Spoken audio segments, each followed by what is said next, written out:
புண்ணியம் இதுவென்று உலகம் சொன்னால் அந்த புண்ணியம் கண்ணனுக்கே.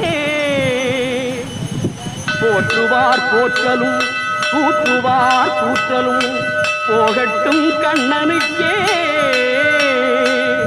கண்ணனே காட்டினான், கண்ணனே தாக்கினான், கண்ணனே கொலை செய்கின்றான்.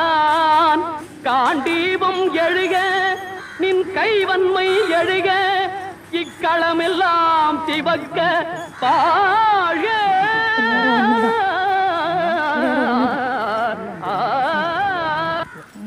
பரித்ராணாய சாதூனாம் விநாசாய ச துஷ்கிருதாம் தர்ம சம்ஸ்தாபனார்த்தாய சம்பவா